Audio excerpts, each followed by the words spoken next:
2026 में चैत्र नवरात्रि 19 मार्च गुरुवार से शुरू हो रहे हैं, जिसका समापन 27 मार्च 2026 शुक्रवार को रामनवमी के साथ होगा।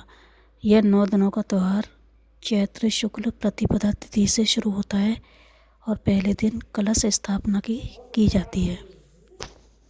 नवरात्रि के 9 दिन 19 मार्च माँ शैलपुत्री पूजा की जाएगी, 20 मार्च को माँ ब्रह्मचारिणी पूजा की जाएगी, 21 मार्च को माँ चंद्रघंटा पूजा की जाएगी, 22 मार्च को माँ कुसमांडा पूजा की जाएगी, 23 मार्च को माँ स्कंद माता पूजा की जाएगी, 24 मार्च को माँ कात्यायनी पूजा की जाएगी, 25 मार्च को माँ कालरात्रि पूजा की जाएगी, 26 मार्च को माँ गौरी पूजा की जाएगी, 27 मार्च को माँ सिद्धिदात्री पूजा की जाएगी।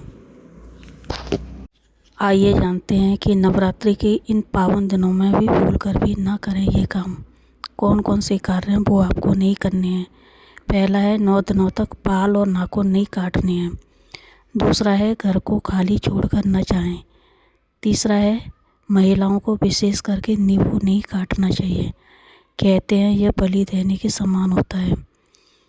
चौथा है नवरात्रि के व्रत में दिन में सोना निषेध है। 5वां है सिलाई कढ़ाई बुनाई करने के लिए सुई का इस्तेमाल नहीं करें। छठा है पति पत्नी को पूर्णतः ब्रह्मचर्य का पालन करना चाहिए। 7वां है प्याज लहसुन और मांस मदिरा का प्रयोग बिल्कुल भी नहीं करना चाहिए। 8वां है नवरात्रि के व्रत में अन्न बिल्कुल भी नहीं खाते हैं। यदि आपने अखंड ज्योति नहीं जलाई है तो भी सुबह शाम माता रानी के सामने दिया अवश्य जलाएं। 10वां है विवाहित स्त्रियों को माता रानी को 16 श्रृंगार का सामान अर्पित करना चाहिए। कन्या पूजन में भूलकर भी ना करें ये गलती। आइए जानते हैं कौन सी गलती ना करें। बहुत छोटी कन्या का पूजन न करें, क्योंकि रोती हुई कन्या का पूजन शुभ नहीं मानते हैं। कलश के नारियल को ना फोड़ें, ना ही खाएं, उसे तिजोरी में रखें या मंदिर में रखें। 9 कन्याओं के साथ 2 बालक अवश्य बुलाएं, क्योंकि उनके बिना पूजा अधूरी होती है, क्योंकि भैरव बाबा आवश्यक है। अगर कन्या के लिए कन्या नहीं मिले तो उतनी ही कन्याओं का भोजन निकालकर गायों को खिलाएं और कन्या की दक्षिणा से गाय का चारा खरीद कर खिलाएं। कन्या या आपका मुख दक्षिण दिशा में नहीं होना चाहिए। अगर कन्याएं कुछ न खाएं पिएं तो उन्हें पानी पिलाकर जरूर विदा करें। कन्याओं को खाली हाथ जाना अशुभ माना जाता है, इसीलिए कन्याओं के हाथ में कुछ न कुछ फल भेंट अवश्य दें। मासिक धर्म के दौरान भी नवरात्रि में पूजा न करें, व्रत कर सकते हैं। मासिक धर्म में 4 दिनों तक स्त्री को पूजा नहीं करनी चाहिए। 5वें दिन बाल धोकर देवी की पूजा कर सकते हैं, लेकिन इन दिनों व्रत करने की मनाही नहीं होती है। आप व्रत रख सकती हैं, अगर इच्छा है तो। इच्छा नहीं है तो व्रत मत रखिए। आप मोबाइल में पाठ कर सकती हैं, सुन सकती हैं या मानसिक जाप कर सकती हैं। अगर घर में कोई भी न हो तो पंडित को दक्षिणा देकर कलश स्थापना कराएं। सुबह शाम फल का भोग और आरती पति या बच्चों या पड़ोसन से कराएं। कन्या पूजन में दही जलेबी मंगा लें और दक्षिणा में दे दें। मासिक धर्म में बनाया हुआ भोग माता को न लगाएं। नवरात्रि के बाद जो जौ बोए जाते हैं उनका क्या करें। जौ यदि बीमार व्यक्ति के पास रखे जाएं तो उस बीमारी से छुटकारा मिलता है। आप जौ के बीजों को एक पीले कपड़े में बांधकर घर के मंदिर या पूर्व दिशा में भी रख सकती हैं। घर में बोई हुई जौ के कुछ बीजों को आप नवरात्रि के बाद एक लाल कपड़े में बांधकर अपने घर की तिजोरी में रख दें। ऐसा करने से आपके पास धन लाभ के योग बनेंगे। यदि आप घर में बोई हुई जौ के बीजों को अष्टमी और नवमी तिथि पर हवन करते समय आहुति के रूप में डालते हैं तो इससे आपको जीवन में नकारात्मकता से मुक्ति मिलती है। नवरात्रि के बाद जवारे का क्या करें। जवारे को अन्नपूर्णा देवी का रूप माना जाता है। नवमी के दिन सभी सदस्य जवारे तोड़कर माता को अर्पित करें और अपनी भूल चूक की माफ़ी मांग के माता से आशीर्वाद लें। 10वीं के दिन विदाई के दिन कलश को थोड़ा खिसका दें, फिर जवारों को सर पर रखकर 12 बार पूरे घर में घुमा दें। अब थोड़े से जवारे अपनी तिजोरी में रख दें। 1-2 जवारे वहाँ रखें जहाँ आपका राशन रखा जाता है। बाकी के जवारे आटे में मिलाकर गाय को खिला दें, क्योंकि गाय में 33 कोटि देवताओं का वास होता है। भूल कर भी किसी पेड़ के नीचे या मंदिर में न रखें, उससे अन्नपूर्णा का अपमान होता है। माता की विदाई अगले दिन करें, क्योंकि गुरुवार को माँ को विदा नहीं किया जाता है।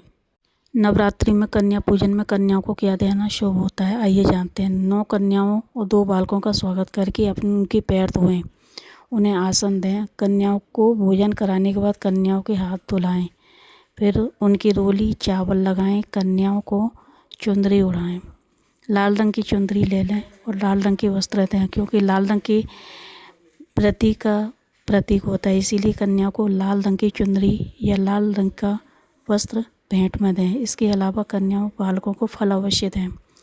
कन्याओं को फल देने से पुण्य कर्मों का फल कई गुना ज़्यादा होकर हमें वापस मिलता है। कन्याओं को पैसे अवश्य दें, उन 2 बालकों को पैसे अवश्य दें, इससे माँ लक्ष्मी प्रसन्न होती है और आपका घर भंडार बढ़ जाएगा। कन्याओं को पढ़ाई से संबंधित सामग्री अवश्य दें, जैसे नोटबुक, पेंसिल, कलर आदि। अगर आप ये कन्याओं को देंगे तो इससे माता सरस्वती का आशीर्वाद आपके बच्चों पर जरूर बना रहेगा। अगर हम शिक्षा से जुड़ी कोई चीज़ कार्य करते हैं तो उसका फल अवश्य मिलता है। श्रृंगार का सामान, माता की पूजा के बाद कन्या भोजन में सभी कन्याओं को श्रृंगार का सामान देते हैं। माता रानी इसे सहज स्वीकार करती हैं और वह बहुत ही खुश होती हैं। माता रानी को श्रृंगार चढ़ाया जाता है, कन्याओं को देता है तो माता रानी आपका सुहाग बनाए रखती हैं, आपको खुशहाल जीवन देती हैं। इसीलिए कन्याओं को श्रृंगार का सामान अवश्य दें। चावल, जब कन्या विदा हो तो चावल कन्याओं को दे दें और थोड़ी सी चावल उनसे अपने पल्लू में बंधवा लें। इससे माँ लक्ष्मी की कृपा आप पर हमेशा बनी रहेगी, आपकी झोली हमेशा भरी रहेगी। कन्याओं को बाहर दरवाजे तक विदा करें और अगली बार आने का न्योता दें। जब तक कन्याएं नहीं चली जाएं तब तक आप दरवाजे पर खड़ी रहें। तो दोस्तों, ये थी जानकारी जो कि मैंने आपको दे दी है। नवरात्रि शुरू होने वाले नवरात्रों पर देवी माँ का आशीर्वाद लें, अच्छे से घट स्थापना करें, पूजा पाठ करें, मंदिर को साफ़ करें, मंदिर में पुराने फूल हटा दें, मंदिर को पूरा नया कागज़ बिछा करके, नया अखबार बिछा करके माता रानी का स्वागत करें। सभी लोग माता रानी की आरती करें, घर में सुबह शाम दीपक जलावें, भोग लगावें, घर के सभी सदस्यों को भोग बाँटें। सभी लोगों को माता रानी का आशीर्वाद लेना चाहिए, क्योंकि माँ हमारे यहाँ पर साल में 2 बार घर आती है। एक शारदीय नवरात्रि में, एक चैत्र नवरात्रि में। ये चैत्र नवरात्रि चल रहे हैं क्योंकि माँ हमारे घर पर आएंगी। इसीलिए दोस्तों, आप व्रत अवश्य रखें। जो बीमार हैं वो व्रत ना रखें, जो मासिक धर्म से हैं वो व्रत ना रखें।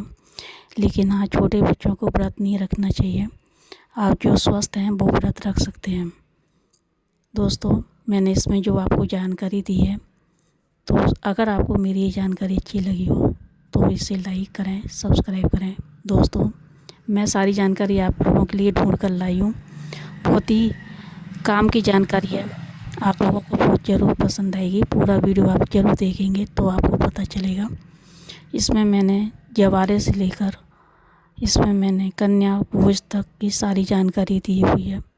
आप एक बार पूरा वीडियो अवश्य देखें। माता रानी का आशीर्वाद आप सभी पर बना रहे। तो दोस्तों, आप सभी लोग मेरे इस चैनल को सब्सक्राइब कर लें, चैनल को लाइक कर दें। दोस्तों, चैनल में अगर आपको कोई त्रुटि नज़र आई हो तो मुझे माफ़ कर देना। ऐसे ही अभी मेरी तबीयत ख़राब होने की वजह से मैं वीडियो नहीं बना पा रही हूँ। मुझे वीडियो बनाने के लिए प्रेरित करें। अगर आपको अच्छा लगा है तो इसे लाइक करें, क्योंकि बहुत ही काम की चीज़ें मैं आप लोगों के लिए लेकर आई हूँ। आप लोगों का सहयोग है तभी हम आगे बढ़ पाएंगे। आप लोगों का आशीर्वाद हम पर सदा बना रहेगा। माता रानी का आशीर्वाद आप सभी पर बना रहेगा। दोस्तों, अगर आपको मेरा वीडियो अच्छा लगा हो तो इसे लाइक करें, सब्सक्राइब करें और कमेंट में जय माता दी ज़रूर लिखें, क्योंकि जय माता दी के बिना तो हमारा कोई भी काम कल्याण नहीं होता है। तो दोस्तों, मैंने इसमें सारी जानकारी दे दी है, आप सभी लोग पूरा वीडियो ज़रूर देख लेना। इसमें बहुत अच्छी जानकारी मैंने आपको दी है। तो दोस्तों, मुझे आज्ञा दें, क्योंकि अब मेरी काफ़ी लंबी वीडियो हो गई है। मैं इस वीडियो को बनाने के लिए काफ़ी मेहनत की है। आप प्लीज़ सभी लोग इस वीडियो को सपोर्ट करें, लाइक करें, सब्सक्राइब करें। जय माता दी।